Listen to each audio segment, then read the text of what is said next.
On the night of February 7th, firefighters responded to a trailer park fire. A disaster, but one that could have been even worse for the family. As it happened, everyone inside the home was saved. Ashley Calfee and her 5-year-old daughter Avery and her 3-year-old son Mason pulled from their burning home and able to enjoy the fact that despite their loss, they still had each other. All because of these men, Shane Farmer, TJ Taylor, and Derek Brown. Troy Purdy, the 4th man involved in the rescue, was unavailable for an interview. 5-2, neighbors are saying we got babies inside also. Are you back here? Can you hear us? On a cold night, the call came in. Police were on the scene of the fire first, using their compressed air foam to try and extinguish the fire.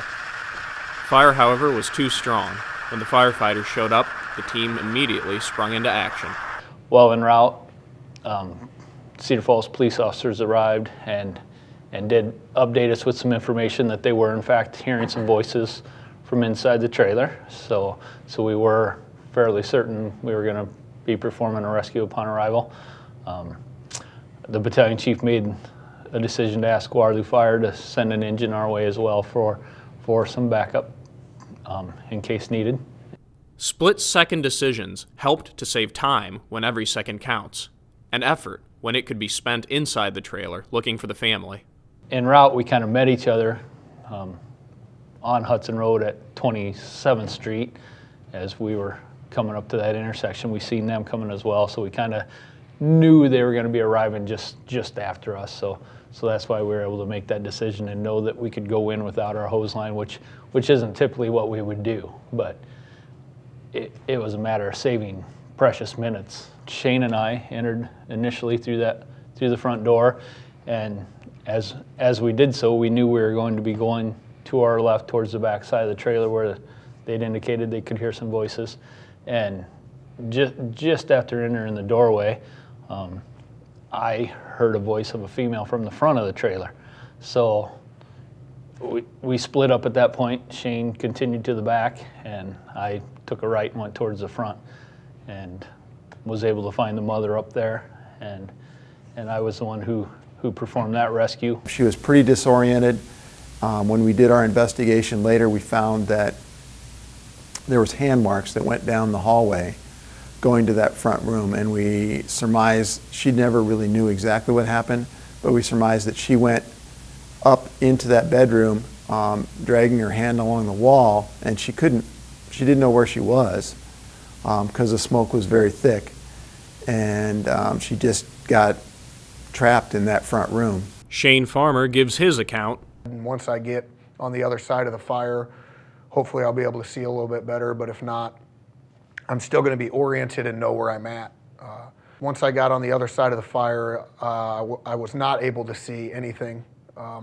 So if you put a blindfold on yourself, close your eyes, go into a closet and turn off all the lights, that's basically what we see for the most part when we're in fires where the smoke is banked all the way down to the floor. All that time I was calling out, fire department, and I was hearing the little girl holler back at me.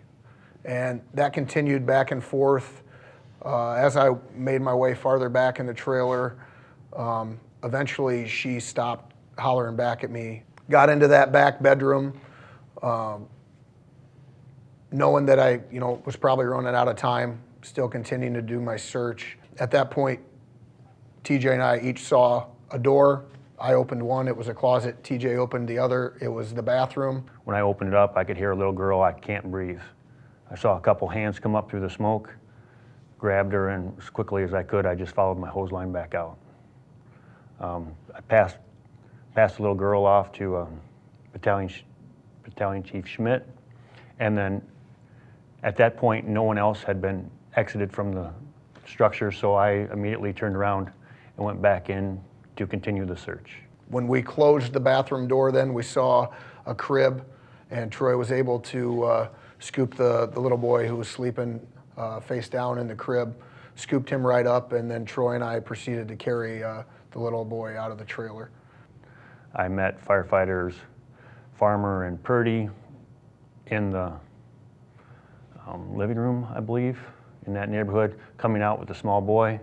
Sounds like a whole lot of stuff that happened, but apparently it all happened in less than 90 seconds. So that's why we were so successful that night, is because of the little amount of time that it took us to get them out of that environment. The events of that night all meshed together to help this story end the way it did. Each thing that happened played a role.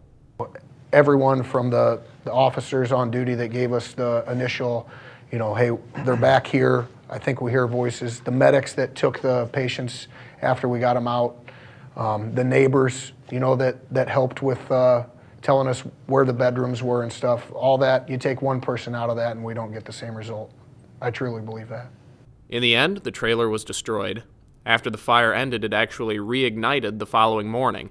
But the family was safe. Ashley was treated in Iowa City for smoke inhalation and was reunited with her children.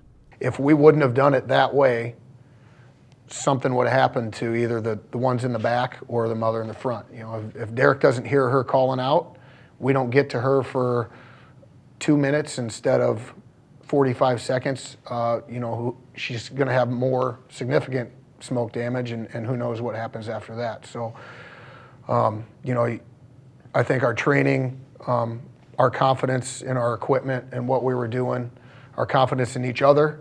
We've been a crew that have worked together for a number of years, so we know each other's capabilities. I think all that played a big part. The crew that helped to save 3 lives were awarded at a city function in April. And in October, the men made their way to Des Moines to accept the Sullivan Brothers Award of Valor. TJ Taylor. The valor that these men displayed can be described as heroism or bravery, but all of these men remain humble. It was a very difficult situation for them. It's a difficult experience. It's gratifying at one point, and it's terrifying on the other to know that you're trying to save someone's life, and the experiences changes those people, I'm sure. But in our line of work, I mean, it's what we train to do, and it's not what we do it for. We do our job because it's what we love to do, and it's why we're here. For Channel 15 City News, I'm Nathan Grieve.